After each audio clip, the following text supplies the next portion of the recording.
قائد اعظم کی صحت کے حوالے سے ان کی بہن محترمہ فاطمہ جناح کی زبانی چند باتیں۔ وہ فرماتی ہیں کہ قائد اعظم بیماری کے باوجود پیروکاروں اور مداحوں کی صفوں میں پہنچتے تو ان کی چال سے تھکاوٹ اور اداسی ظاہر ہوتی تھی، اور وہ دونوں طرف باری باری قدرے جھک جاتے اور اپنی پارٹی کے لوگوں کے سلام قبول کرتے اور انہیں پرجوش جوابی سلام کرتے چلے جاتے۔ ان کے قدم مضبوط ہوتے تھے اور ان کی آنکھیں امید کی روشنی سے جگمگاتی تھیں۔ وہ ڈائس پر چلے جاتے، قرآن حکیم کی چند ایک آیات کی تلاوت اور مقامی رہنماؤں کی تقاریر کے بعد وہ چند قدم چل کر مائک کے سامنے آتے۔ اب وہ ننگی زمین پر بیٹھے ہوئے لاکھوں پرجوش لوگوں پر ایک طائرانہ نگاہ ڈالتے اور اس کے بعد ایسے لب و لہجے اور آواز میں ان سے خطاب کا آغاز کرتے کہ گویا ان پر بڑھاپا یا خرابی صحت مطلق اثر انداز ہی نہیں ہوئی۔ ہر وقفے کے دوران حاضرین جلسہ قائد اعظم زندہ باد کے نعرے لگاتے۔ قائد اپنی آواز کو عوام کے دلوں میں پیدا ہونے والی امیدوں، امنگوں اور مسرتوں کے ساتھ ساتھ بلند سے بلند تر کرتے چلے جاتے، جو اب تک خود کو کھلے آسمان تلے ہولناک اندھیرے کی قید میں محسوس کر رہے ہوتے تھے۔ قائد اعظم کی قوم ہرگز نہیں جانتی تھی کہ اس کا لیڈر جسمانی طور پر کس قدر تھکا ماندہ، مزمحل، کمزور اور بیمار ہے۔ وہ اپنی قوم کے ہیرو تھے، اور ہیرو کے ہیرو پن کو بھلا کون الزام دے سکتا ہے۔ فاطمہ جناح لکھتی ہیں، گھر واپسی پر اپنے کمرے کی تنہائی میں میرے بھائی بے سود اور بے جان سے ہو کر لیٹ جاتے اور ہانپتے ہوئے سانس لیتے۔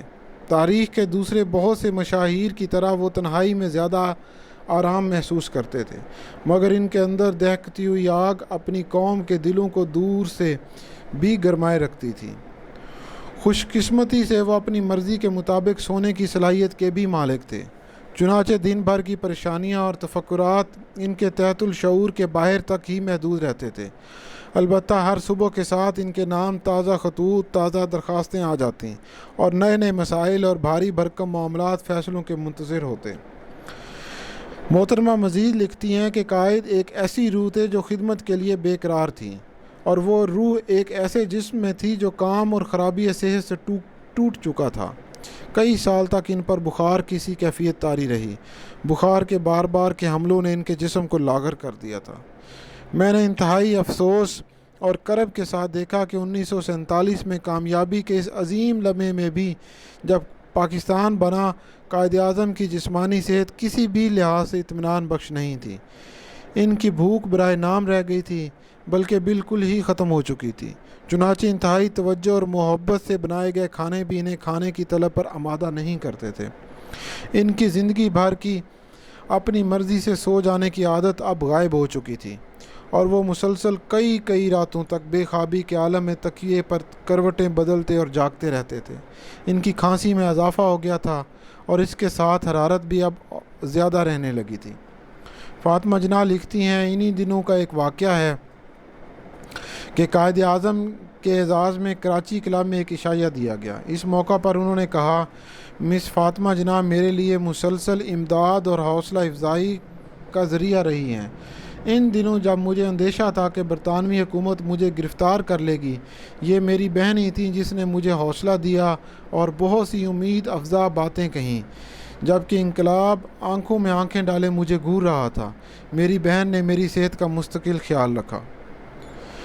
ناظرین اکرام، قائد کی صحت کے حوالے سے یہ چند واقعات تھے جو ہم نے مختلف کتابوں سے آپ کی خدمت میں پیش کیے۔ سب سے بڑی گواہی ان کی قابل احترام بہن محترمہ فاطمہ جناح کی ہے، جو ہر دم قائد کے ساتھ رہتی تھیں۔